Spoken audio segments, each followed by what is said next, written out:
Hello everyone, welcome in my inorganic chemistry class. Welcome in my organic chemistry class. Students, मैं आपको hydrates के बारे में बता रहा था. लास्ट वीडियो हमारा बन तो गया था लेकिन उसमें साउंड नहीं आया, जिसकी वजह से मुझे अब दोबारा इस वीडियो को बनाना पड़ रहा है. तो बच्चों, आज हम हाइड्रेट्स के बारे में पढ़ेंगे. देखिए, हाइड्रेट्स क्या होता है कि hydrogen combine with all elements. Periodic table के अंदर जितने भी एलिमेंट्स होते हैं, हाइड्रोजन ऑल एलिमेंट्स के साथ, सारे तत्वों के साथ संयोग करके हाइड्रेट बनाता है. और बच्चों, ये जो हाइड्रेट्स होते हैं वो कई टाइप के हो सकते हैं. मेनली हाइड्रेट EH2 और EXHY की फॉर्म में बनते हैं. तो बच्चों, यहाँ पर EH2 टाइप का हाइड्रेट, जैसे कि मैंने लिया मैं MgH2 मैग्नीशियम हाइड्रेट, या फिर एक हम बोरोन हाइड्रेट बन लें B2H6, एक ये हाइड्रेट भी हो सकता है. तो हाइड्रोजन जो होता है वो सारे एलिमेंट के साथ, ऑलमोस्ट सारे एलिमेंट के साथ, एक्सेप्ट है, यहाँ पर एक्सेप्शन है, अपवाद है, नोबल गैसेज के साथ कभी भी हाइड्रोजन कंबाइन होकर हाइड्रेट नहीं बनाएगा. तो नोबल गैसेज को छोड़कर, नोबल गैस का मतलब होता है अक्रिय गैसें. अक्रिय गैसों में बच्चों आती हैं आपके पास helium, neon, argon, krypton, xenon और रेंडोन. इन सबको छोड़कर हाइड्रोजन ऑलमोस्ट ऑल एलिमेंट के साथ कंबाइन होता है और हाइड्रेट बनाता है. तो बच्चों, अब हाइड्रेट की बात करें. ये जो हाइड्रेट होते हैं ये कितने टाइप के होते हैं? मेनली हाइड्रेट को मैं 3 पार्ट में डिवाइड कर सकता हूँ. बच्चों, पहला जो हाइड्रेट है आपका, फर्स्ट जो है बच्चों, वो होता है आयोनिक हाइड्रेट या आयनिक हाइड्रेट. आयनिक हाइड्रेट का दूसरा नाम है सेलाइन हाइड्रेट, यानी कि लवणीय हाइड्रेट. आयनिक हाइड्रेट या लवणीय हाइड्रेट, या फिर इसी को हम सॉल्ट लाइक हाइड्रेट भी बोल सकते हैं, या फिर इसका दूसरा नाम है स्टोइकियोमेट्रिक हाइड्रेट. ठीक है बच्चों, तो हम ये कह सकते हैं कि जो आयनिक हाइड्रेट होता है उसका दूसरा नाम है लवणीय हाइड्रेट या रस समीकरण मितीय हाइड्रेट. मैं हिंदी में भी बोल रहा हूँ, रस समीकरण मितीय हाइड्रेट. ठीक है बच्चों, दूसरे नंबर का जो हाइड्रेट आता है वो है आपका covalent hydrate. COVALENT covalent hydrate, या फिर इसी का दूसरा नाम है मोलिक्यूलर हाइड्रेट. ठीक है बच्चों, ये दूसरे नंबर का हाइड्रेट है. तो हमने हाइड्रेट को 3 पार्ट में डिवाइड कर दिया. पहला आयोनिक हाइड्रेट या सेलाइन हाइड्रेट, जिसको हिंदी में हम कहते हैं आयनिक या लवणीय या रस समीकरण मितीय हाइड्रेट. दूसरा है कोवलेंट हाइड्रेट, हिंदी में कहते हैं सह संयोजी हाइड्रेट. हिंदी में कहते हैं इसको सह संयोजी या आणविक हाइड्रेट. और बच्चों, जो तीसरे नंबर का जो हाइड्रेट आता है, तीसरा मेरे पास जो हाइड्रेट है वो है आपके पास मेटेलिक हाइड्रेट. तीसरे नंबर का जो हाइड्रेट है वो है मेटेलिक हाइड्राइड, या फिर हम इसको दूसरा नाम भी बोल सकते हैं नॉन स्टोइकियोमेट्रिक हाइड्रेट. ठीक है बच्चों, नॉन स्टोइकियोमेट्रिक हाइड्रेट. ठीक है, तो ये आपका नॉन स्टोइकियोमेट्रिक हाइड्रेट हो गया. तो बच्चों, आयनिक हाइड्रेट, सेलाइन हाइड्रेट या स्टोइकियोमेट्रिक हाइड्रेट एक ही है. दूसरा नंबर का सहसंयोजी या आणविक यानी कि कोवलेंट मॉलिक्यूलर, और मेटेलिक हाइड्रेट को हिंदी में कहते हैं धात्विक हाइड्रेट या फिर अरस समीकरण मितीय हाइड्रेट. अब हम सबसे पहले बात कर लेते हैं आयनिक हाइड्रेट के बारे में. तो बच्चों, ये जो आयनिक हाइड्रेट है मोस्टली फॉर्म्ड, यानी कि अधिकांश रूप से mostly formed by S block element. यानी कि जो S ब्लॉक एलिमेंट है वो मेनली ये वाला हाइड्रेट बनाते हैं. ध्यान रखें बच्चों, मोस्टली यानी कि अधिकांश से S ब्लॉक के एलिमेंट के द्वारा ये हाइड्रेट बनाए जाते हैं. अब बच्चों, बात ये समझ में नहीं आती कि सर S ब्लॉक एलिमेंट क्या होते हैं. तो मैं आपको बता दूं कि जो ग्रुप नंबर 1 और 2, ग्रुप नंबर 1 एंड 2, ठीक है, पहला ग्रुप और दूसरा ग्रुप है ली ना की रब से फरियाद, बेटा मांगे कार स्कूटर बाप रोए. याद होंगे आपको trick. Hydrogen lithium beryllium boron carbon nitrogen oxygen fluorine हेलिनाकी यानी कि lithium, sodium, potassium, rubidium, caesium और francium. That is the first group. ये पहला ग्रुप है. ठीक है, दूसरे ग्रुप की बात करें, दूसरा group beryllium, magnesium, calcium, strontium, barium, ये दूसरा ग्रुप है। तो ये पहला ग्रुप और ये दूसरा ग्रुप, पीरियोडिक टेबल के पहले और दूसरे ग्रुप वाले जो एलिमेंट होते हैं वो इस टाइप का हाइड्राइड बनाते हैं। बच्चों ये जो हाइड्राइड होते हैं मोस्टली, इन हाइड्राइड के अगर बारे में हम बात करें तो जनरली हाइड्राइड जो होते हैं वो that is lithium hydride, beryllium hydride BeH2, magnesium hydride MgH2, इस तरीके से ये हाइड्राइड बनते हैं। इनके अंदर अगर हम बात करें बेरिलियम हाइड्राइड और MgH2 की बात करें, ये दोनों हाइड्राइड ऐसे हैं जो पॉलीमरिक स्ट्रक्चर में रहते हैं, ठीक है ना।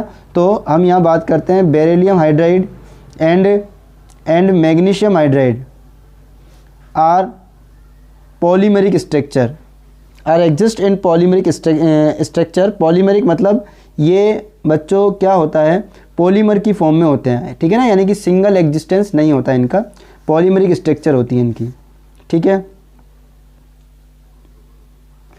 यानी कि इनकी संरचना ये हम ये कह सकते हैं बहुलक की संरचना बनाते हैं, बहुलक की फॉर्म में रहते हैं, सिंगल एग्जिस्ट नहीं करते हैं। दूसरी बात करें, ये जो बच्चों होते हैं क्रिस्टलाइन नेचर के होते हैं, सारे क्रिस्टलाइन नेचर के। दूसरा साथ के साथ बच्चों ये नॉन वोलेटाइल होते हैं, यानी कि अवाष्पशील, नॉन वोलेटाइल, और साथ के साथ ये नॉन कंडक्टिंग फेज में होते हैं, नॉन कंडक्टिंग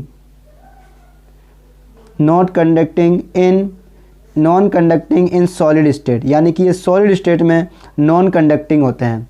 तो बच्चों मैं फिर से बता देता हूँ आपको, ये जो हाइड्राइड होते हैं वो क्रिस्टलाइन नेचर के होते हैं, इट मीन्स ये क्रिस्टलीय प्रकृति के होते हैं। दूसरा नॉन वोलेटाइल, यानी कि ये अवाष्पशील होते हैं।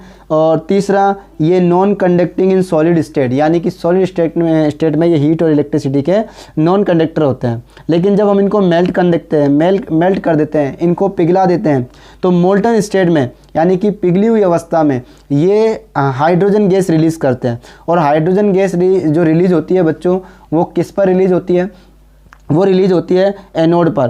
कहाँ पर बच्चों, एनोड पर। मैं आपको समझाता हूँ कि मोल्टन स्टेट में, मोल्टन स्टेट इसका मतलब होता है पिघली अवस्था में।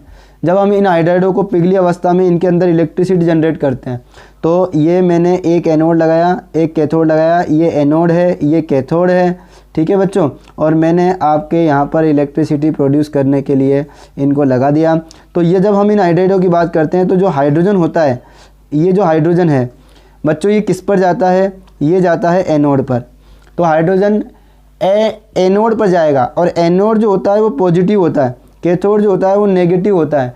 इसका मतलब हाइड्रोजन जो होता है इन हाइड्राइडों के अंदर नेगेटिव स्टेट में होता है, ठीक है ना। तो हम ये कह सकते हैं कि हाइड्रोजन इन हाइड्राइडों के अंदर -1 ऑक्सीडेशन स्टेट में होता है। तो हाइड्रोजन H-, ठीक है ना, एग्जिस्ट करता है इन हाइड्राइडों में। तो हाइड्रोजन का ऑक्सीडेशन नंबर यहाँ पर कितना होगा बच्चों, -1 होगा।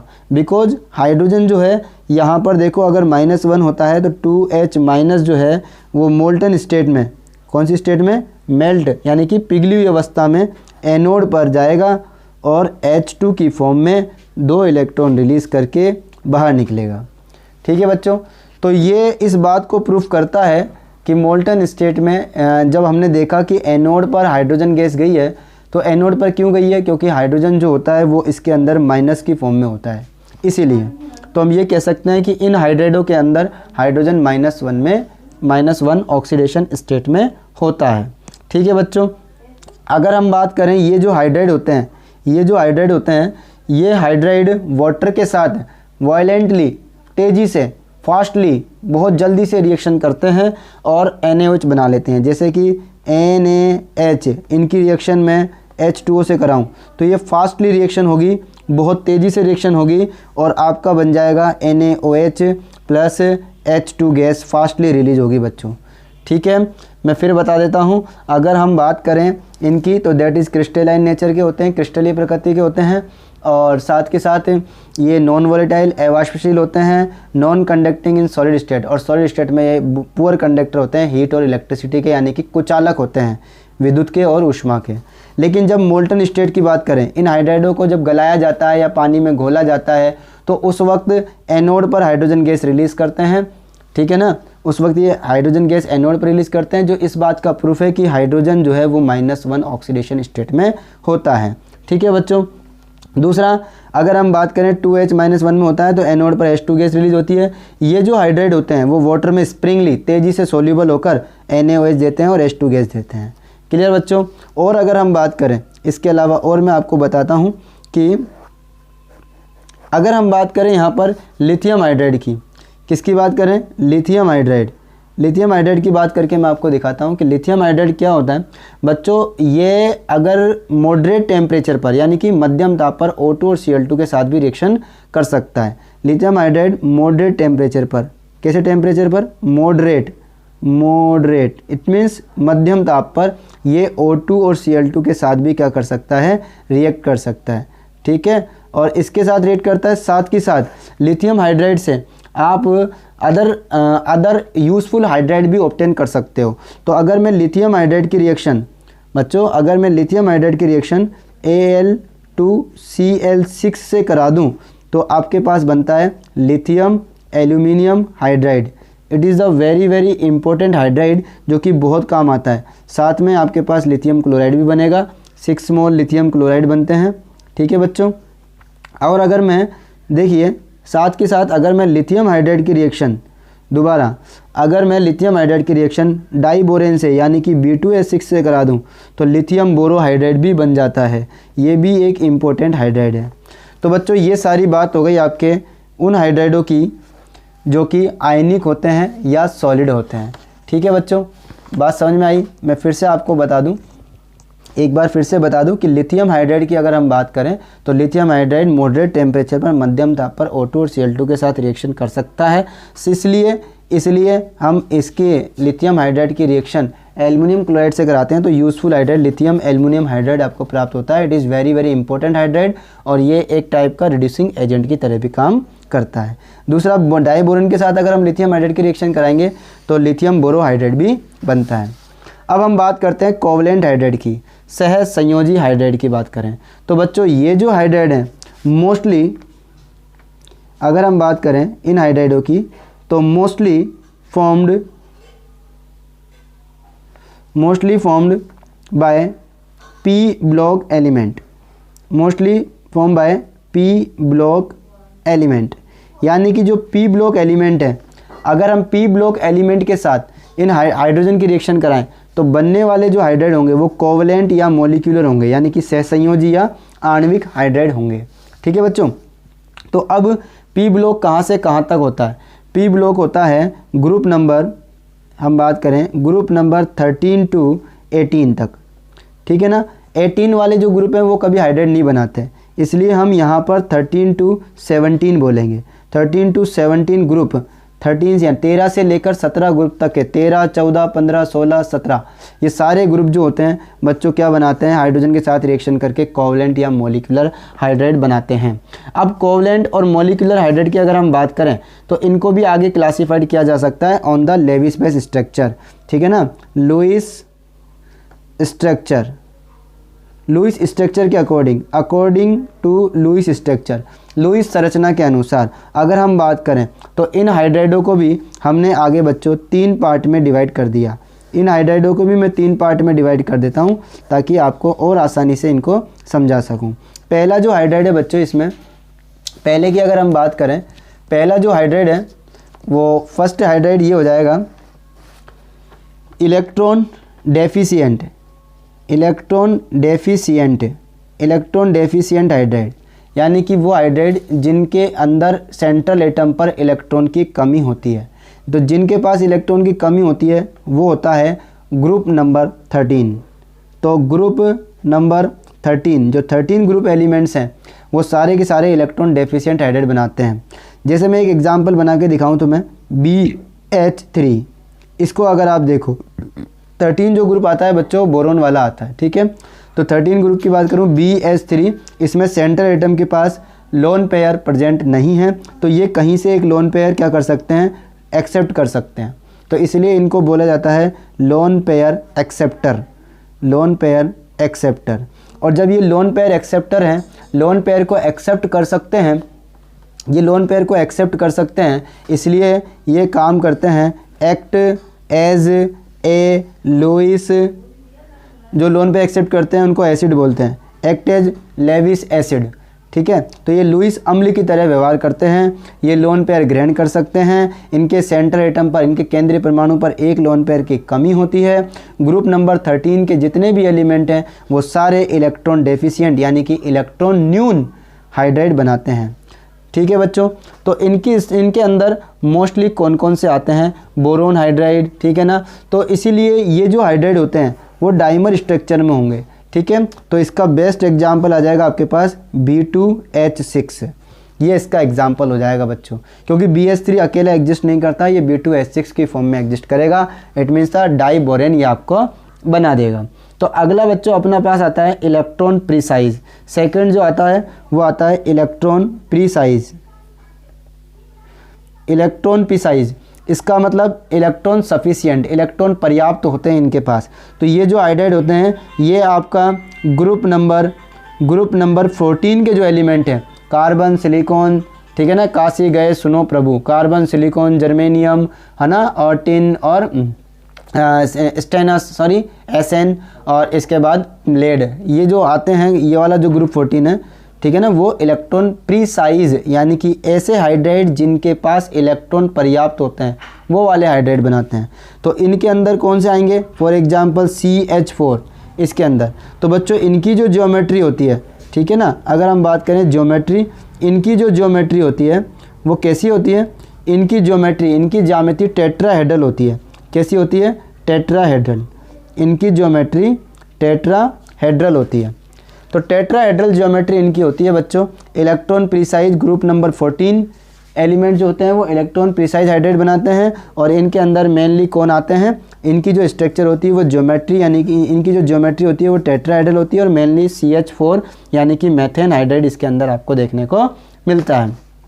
अगला हम बात करें, अच्छा ये ना तो इलेक्ट्रॉन देते ना इलेक्ट्रॉन लेते, ठीक है बच्चों। अगला आता है इलेक्ट्रॉन रिच हाइड्राइड।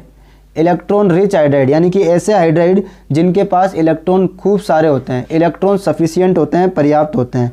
तो मोस्टली ग्रुप नंबर 15 to 17 यानी कि ग्रुप नंबर 15 जिसके अंदर आपके पास आएगी नाइट्रोजन फैमिली, 16 जिसके अंदर आपके पास आएगी ऑक्सीजन फैमिली, और 17 जिसके अंदर आपके पास आएगी हेलोजन फैमिली।